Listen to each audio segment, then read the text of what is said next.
Assalamualaikum warahmatullahi wabarakatuh. Welcome to our amazing presentation. Supporting lecturer Tika Febriani, MPD, present by Kelompok 3. Myers-Briggs Type Theory.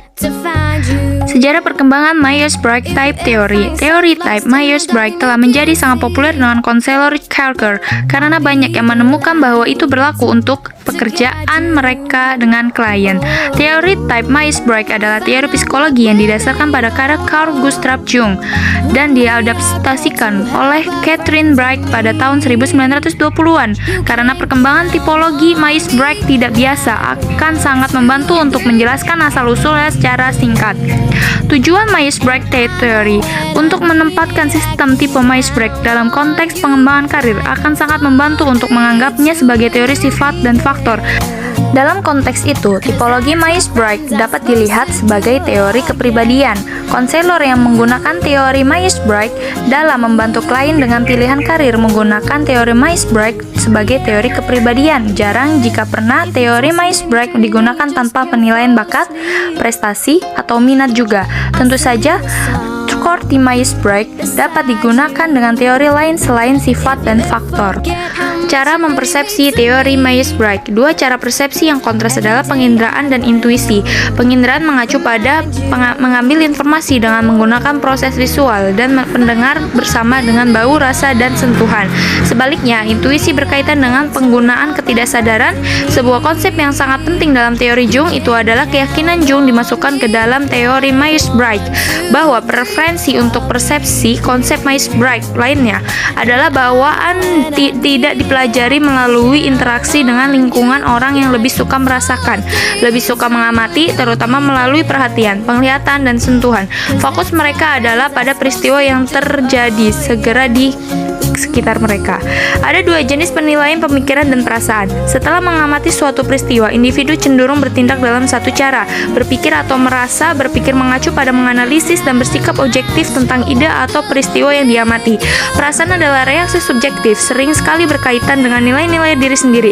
Saat menggunakan pertimbangan berpikir, seorang individu mungkin memperhatikan logika atau analisis. Orang tersebut mencoba bersikap objektif dalam membuat penilaian tentang suatu peristiwa yang dirasakan. Karena persepsi mendahului penilaian, kedua fungsi ini digabungkan dalam individu Myers 1980 menjelaskan 4 kombinasi persepsi dan penilaian yang dapat terjadi. Penginderaan dan pemikiran. Orang yang mengandalkan penginderaan untuk memahami dan berpikir untuk menilai cenderung berfokus pada pengumpulan fakta yang dapat diverifikasi oleh pengamatan mereka. Mereka mungkin ingin melihat atau mendengar apa yang telah terjadi. Mereka mungkin ingin menghitung keuntungan atau menilai output dari sebuah mesin. Orang-orang seperti itu cukup praktis dan pragmatis. Mereka cenderung memilih pekerjaan yang menuntut analisis fakta. Penginderaan dan perasaan. Meskipun mengandalkan penglihatan, pendengaran, dan indera lainnya, orang-orang ini membuat keputusan berdasarkan perasaan. Mereka sadar akan pentingnya perasaan bagi diri mereka sendiri dan orang lain ketika membuat keputusan. Karena penekanan mereka pada orang lain, mereka lebih tertarik pada pengamatan tentang orang daripada tentang objek. Intuisi dan perasaan. Alih-alih fokus pada pengamatan atau kejadian saat ini, orang-orang yang memiliki intuisi cenderung memperhatikan kemungkinan-kemungkinan yang ada. Keterlibatan perasaan mereka cenderung bersifat pribadi, hangat, dan terinspirasi. Mereka cenderung mengambil pendekatan kreatif dan memenuhi kebutuhan manusia dan kurang peduli tentang objek. Intuisi dan pemikiran. Mereka yang menggunakan intuisi dan pemikiran cenderung membuat keputusan berdasarkan analisis yang menggunakan firasat dan proyeksi tentang masa depan. Mereka cenderung menikmati pemecahan masalah, terutama yang bersifat teoritis. Karir yang cenderung mereka cari termasuk penelitian ilmiah, komputasi, bisnis, atau pengembangan partikulat proyek baru. Ekstraversi dan intraversi. Faktor lain menambah pemahaman tentang bagaimana individu menggunakan persepsi dan penilaian adalah introversi versus ekstraversi. Arti umum dari introvert dan ekstrovert berbeda dari yang digunakan oleh Jung dan Myers. Dalam terminologi umum, introversi umumnya dikaitkan dengan pemalu dan pendiam, sedangkan ekstraversi mengacu pada menjadi lebih keras dan lebih terbuka. Bagi Jung dan Myers, istilah introversi dan ekstraversi mengacu pada cara seseorang melihat dunia. Introversi mengacu pada membuat membuat persepsi dan penilaian berdasarkan kepentingan seseorang di dunia batinnya. Sebaliknya, ekstraversi mengacu pada penggunaan persepsi dan penilaian di dunia luar. Bagi seorang introvert, dunia batin yang terdiri dari konsep dan ide adalah penting. Bagi orang ekstrovert, dunia luar, perhatian dengan orang lain dan objek adalah penting. Jelas baik introvert maupun ekstrovert hidup di dunia luar, dan dalam bedanya introvert lebih suka dunia batin sedangkan ekstrovert lebih suka dunia selingan. 16 kombinasi jenis. Dalam tipologi Myers-Briggs, cara yang berbeda untuk menilai dan memahami preferensi untuk penilaian atau persepsi dan preferensi untuk introversi atau ekstraversi bertindak bersama-sama untuk menghasilkan 16 jenis yang berbeda. Menggunakan tipologi Myers-Briggs dalam konseling. Jenis penginderaan. Sadar akan tantangan baru dan kemungkinan, fokus dan bagaimana hal-hal dapat ditingkatkan, tidak suka melakukan hal-hal yang sama terus-menerus. Nikmati mempelajari keterampilan baru, bekerja dalam ledakan energi yang ditenagai oleh antusiasme. Dengan periode jeda di antaranya dapat melompat kesimpulan dengan cepat, ikut inspirasi dan firasat mereka, sadar akan keunikan setiap acara, fokus pada pekerjaan sekarang, seperti cara yang mapan dalam menjalani sesuatu. Jenis intuitif. Nikmati menerapkan apa yang telah mereka pelajari, bekerja dengan mantap dengan gagasan realistis tentang berapa lama waktu yang dibutuhkan, biasanya mencapai langkah kesimpulan.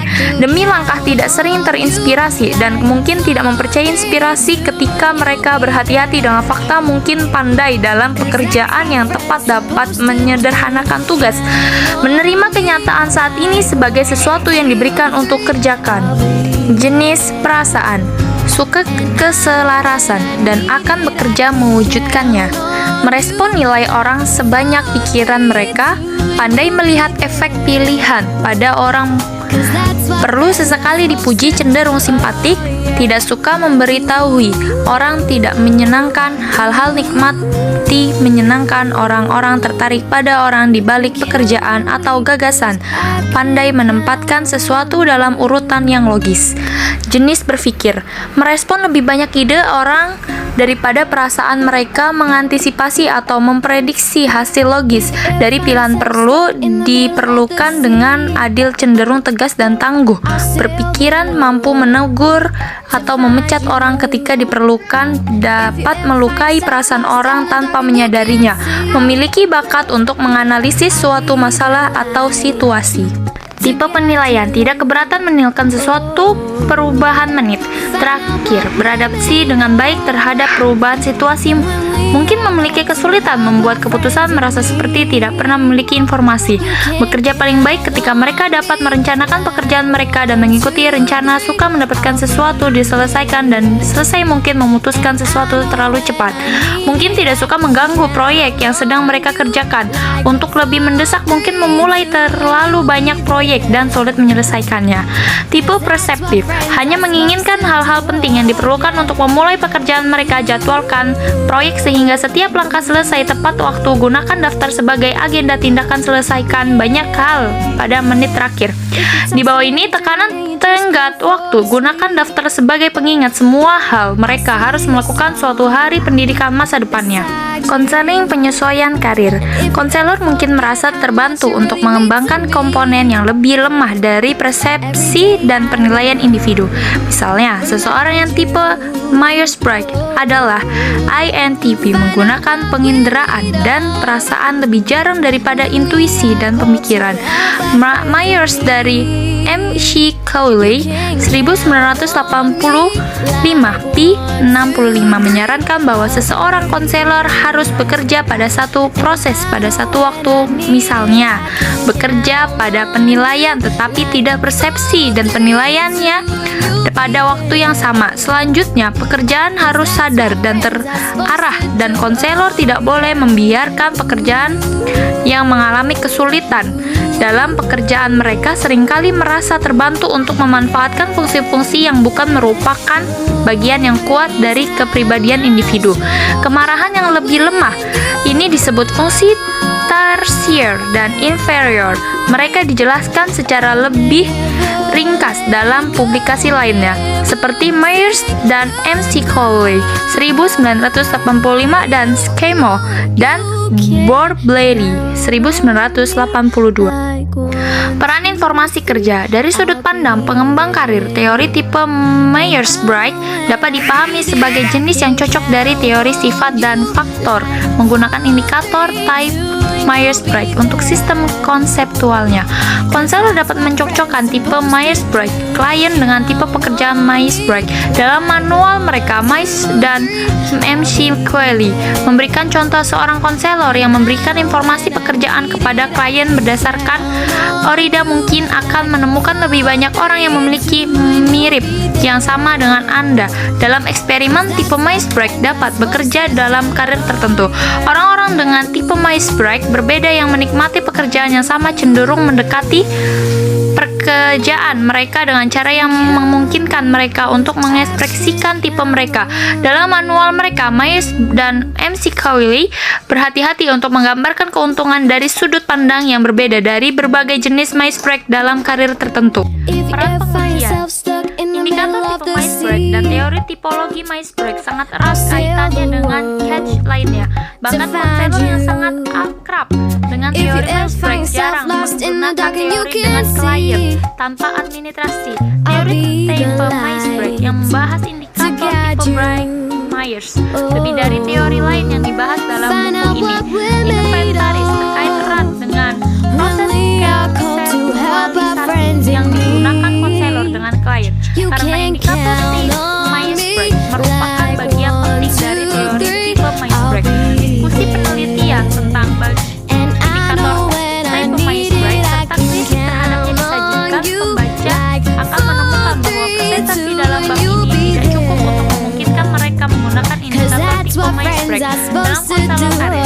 Kehadiran di lokal karya yang mengajarkan menggunakan indikator tipe Myers-Briggs serta mempelajari manual secara menyeluruh atau Myers and Miss Cowley 1985 sangat dianjurkan. Kesimpulan, meskipun secara umum tidak dianggap sebagai teori pengembang karir, indikator tipe Myers-Briggs telah digunakan seperti itu oleh banyak konselor. Fokusnya yang luas adalah pada cara orang memandang dan menilai dunia. Ada dua cara berbeda dalam mempersepsikan, penginderaan dan intuisi, serta dua cara berbeda dalam menilai, berpikir, dan merasa. Individu harus menggunakan fungsi persepsi dan penilaian berkali-kali selama sehari. Selain itu, mereka mungkin berurusan dengan dunia ide batin mereka atau introversi, dan seringkali dengan dunia luar, orang dan objek atau ekstraversi. Dalam bab ini, fokusnya adalah menghubungkan gaya-gaya ini dengan pembuatan tanda keputusan karir dan penyesuaian kerja. Interaksi kompleks antara 8 tipe Myers-Briggs yang mewakili 4 dimensi bipolar telah diilustrasikan dalam beberapa situasi konseling. Karena indikator tipe Myers-Briggs merupakan bagian penting dari teori tipe Myers-Briggs, diskusi penelitian tentang indikator tipe Myers-Briggs serta kritik terhadapnya disajikan, pembaca akan menemukan bahwa presentasi dalam bab ini tidak cukup untuk memungkinkan mereka menggunakan indikator tipe Myers-Briggs dalam konselor karir. Kehadiran di lokal karya yang mengajarkan penggunaan indikator tipe Myers-Briggs serta mempelajari manual secara menyeluruh, Myers-Briggs and Miss Cowley 1985 sangat dianjurkan. Sekian, semoga bermanfaat untuk kita semua. Syukran. 감사합니다. Terima kasih. Assalamualaikum warahmatullahi wabarakatuh.